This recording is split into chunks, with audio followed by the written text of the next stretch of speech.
আসসালামু আলাইকুম। কি সুন্দর লাউ ঝুলছে তাই না? টবের গাছে এত সুন্দর লাউ হয়, না করলে বা দেখলে কেউ বিশ্বাস করতে পারবে না। আমার কাছে কিন্তু মাশাআল্লাহ অনেক সুন্দর লাউ হয়। আর এই যে দেখেন লাউ গাছ কত সুন্দর, একদম এর আগে একবার শাক খেয়েছি আর একবার আজকে আবার শাক খেতে এসেছি। তো এই যে দেখেন এটা পরাগান করেছি, এটা কিন্তু ঝুলে গেছে এমন কত সুন্দর, আর আগেরটা কেমন যেন ছিল। তো কখনো আমরা শাক খেলে গাছে লাউ এবং শাক একসাথে দুইটাই খাওয়া যাবে সে বিষয় নিয়ে আলোচনা করব।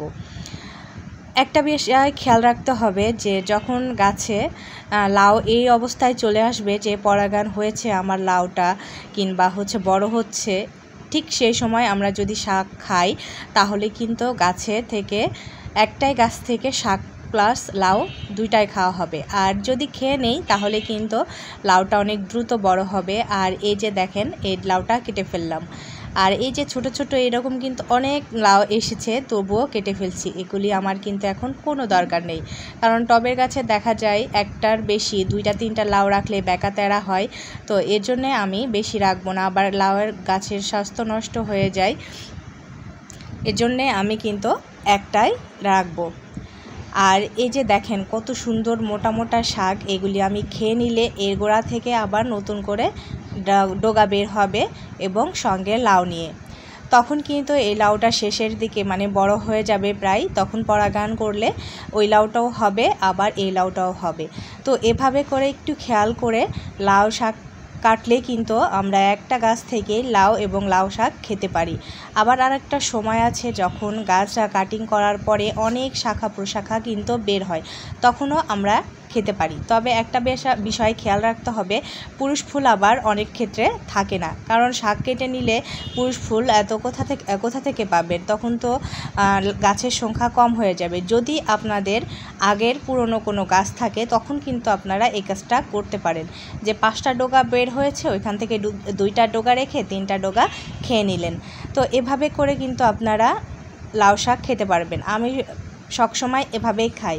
আবার যখন আমার এই গাছের এই লাউ খাওয়া হয়ে যাবে, আবার শাখা প্রশাখা বের হবে, তখন পরাগায়ন করার পরে কিন্তু আমি আবারও খাবো। এভাবে পর্যায়ক্রমে রেগুলারই শাক খাওয়া হয়। তো আমার ভিডিওটি কেমন লেগেছে অবশ্যই কমেন্ট করে জানাবেন, আর ভালো লাগলে প্লিজ শেয়ার করে দিবেন।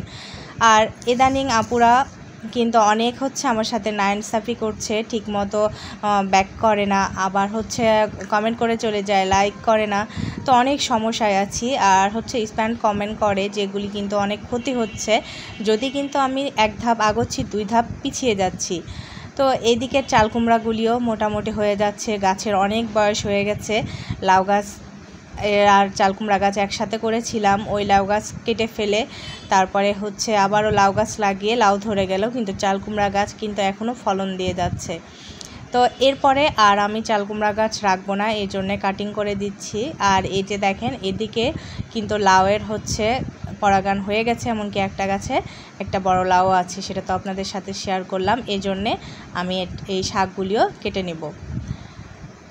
তো আপনারা এভাবে করে যদি শাক কাটেন তাহলে লাউ প্লাস লাউ শাক খাওয়া যায়। আর যদি লাউ ধরার আগে আপনারা যদি লাউ শাক খেয়ে নেন কিংবা পাতা খেতেই থাকেন রেগুলার, তাহলে কিন্তু গাছ বড়ই হবে, স্ত্রী ফুল আর আসবে না। অনেক সময় দেখা যায় অনেক আপুরা এই সমস্যায় ভুগে যে লাউ গাছ হয়েছে, লাউ পাতা ছিঁড়ে ছিঁড়ে খেয়ে নিচ্ছে, কচি পাতাগুলি সবসময় খেয়ে ফেলে, যার কারণে পুরুষ ফুল শুধু আসে, স্ত্রী ফুল আসে না। তো আপনারা এই বিষয়টা খেয়াল রাখবেন, পরাগায়ন করার পরে আপনারা অবশ্যই শাক খাবেন। আবার পরাগায়ন না করেও খেতে পারেন, যদি লাউ চলে আসে সেক্ষেত্রে পুরুষ ফুলের দিকটা খেয়াল রাখতে হবে।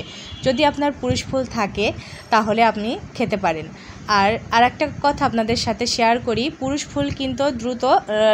ফুলের থেকে স্ত্রী ফুল কিন্তু দ্রুত বড় হয়, পুরুষ ফুল বড় হতে একটু সময় লাগে। তো এই যে আমার লাউ শাক হারভেস্ট করা শেষ, একদম তরতাজা কচি। আর এইদিকে সাজনাগুলো মোটামুটি মাশাল্লাহ বড় হচ্ছে, আর কত বড় বড় দেখেন। টবের গাছের যে এত সুন্দর সাজনে হয়, না দেখলে কিন্তু বিশ্বাস করা যায় না। কত সুন্দর মাশাল্লাহ ঝুলে আছে, ছোট বড় সব ধরনের কিন্তু আছে। তো আমার এই গাছটা নিয়ে অনেক প্রশ্ন, এটা আমার বীজের গাছ। আর এই বেগুন গাছটা আপনাদের সাথে নিয়েই লাগিয়েছিলাম কয়েকদিন আগে। তো তখন তখন থেকে এই পর্যন্তই বেশ কয়েকদিন সময় লেগেছে গাছটা মাটিতে সেট হতে। তো এখন সেট হয়ে গেছে, গাছের চেহারা বদলে গেছে, এমনকি শাখা প্রশাখা বের হচ্ছে। এই যে দেখেন এখানে কিন্তু ফুলও চলে এসেছে। তো গোড়ার দিকে যে ছোট ছোট ডালগুলি আমি কিন্তু এখনই ভেঙে দিলাম, বড় হতে দিলাম না, বড় হলে তো খাবার খেয়ে নিবে, এর জন্য আমি ছোট অবস্থায় ভেঙে দিলাম। তো আজকের মতো এ পর্যন্ত, দেখা হবে অন্য ভিডিও।